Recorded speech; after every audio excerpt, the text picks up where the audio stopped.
Welcome back, everybody. It is Free Therapy Wednesday. Each week, we like to check in with our friend Dr. Laura Saunders for a kind of a midweek mental health boost. Yeah, this is one of my favorite parts of the week, to be honest with you. Absolutely. Yeah. Dr. Saunders is a psychologist at the Institute of Living, and today's topic is very timely for parents with college-age students coming back home. Hi, Dr. Saunders. Happy Wednesday. Hello, friends. Happy Wednesday. Caitlin, so nice to see you. And You yes, too. this is one of my favorite parts of the week as well. And we are talking about all of those college students coming back home that have had all sorts of freedom for the whole semester, the whole year, and now wreaking havoc on their homes and in their family. And it's, are we talking about kids that are graduated and coming back to live with parents that might be for a good period of time, or just a short term, or are they going to go back to school in 3 months?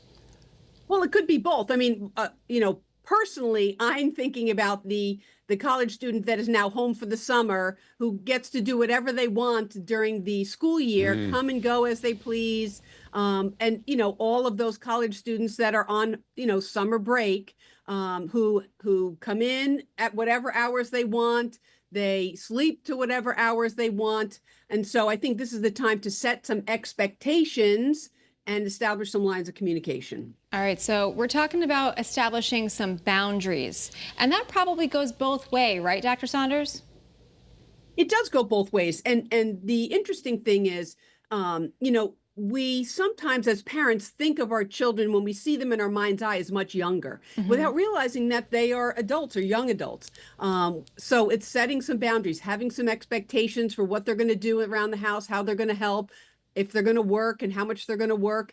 And the big boundary is often curfews, how much time they're going to spend with friends and out of the house. You don't want them strolling in at 3 o'clock in the morning, because that just creates a lot of worry. And then sleeping till noon, that drives me out of my mind. So setting expectations. All right, you're in my house, you're going to follow my rules, you're under my roof. How does that work out? So that generally does not work out as well. It creates a lot more conflict. Now, I'm not saying parents have to just let their young adults have free reign, but it is about letting go of some control. And that's why it's really setting appropriate expectations. If their curfew when they were in high school was 11 or 12, it might not be the same, but if they're going to stay out, they need to communicate, right? It really is about letting go of some control, having them own responsibility, but setting reasonable expectations so you're just not conflicting the entire summer. Well, Dr. Saunders, you just mentioned obviously letting go of some of that control, but I think maybe for a lot of parents, having that communication plan, a check-in time, or just let me know where you are, that you're safe, is that a good idea? I think that's a great idea, because what we need to build trust is communication and accountability. So if you say you're going and doing X, that you go and do X, and that you just say, okay, I'm changing plans. I'm not at this person's house. I'm at another friend's house, right? So it's just the communication and the accountability is what builds the trust. We have to give our young adults some of that freedom, because it doesn't make sense that you encourage them to have the freedom all school year, build on those skills, make mistakes. And that's what's really hard for parents, is watching their child make mistakes, make some mistakes, and yet learn from it and recover from it. I love the set clear expectations, because you know what's expected. I know what's expected. The ground rules have been laid out. Here we go. Yes. And I mean, expectations around everything. It could be expectations around curfew. It could be expectations around, I want you home for Thursday dinners, or, Sunday dinners with the family. I mean, so it's really just having more clear communication. It's also not responding to text messages. That drives me out of my mind also. If I text you, I don't need an instant response, but within a couple of hours, I'd like a response. 100%. And That's actually, to your point, Caitlin, don't call me bruh. right. Thank you. Yeah, I don't appreciate that one. And you say not to take it personally, too. It's hard. I'm sure that's hard.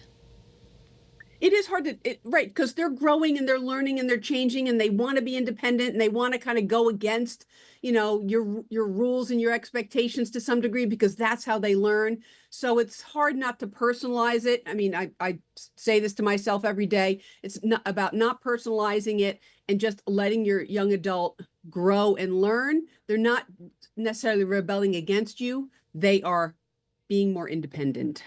All right, very good. So you've got a list of all these guidelines that we've been kind of running through, but I love the last one, stay on their team, because at the end of the day, you're still family. There's parents, there's children dynamics involved here. You're still one team, right?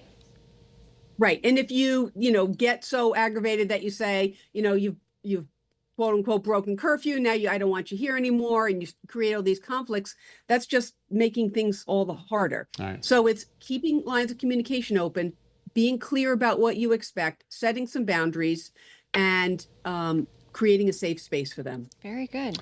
Well, we are family. Yes. I got all my boundaries in me. Look at that. Good one.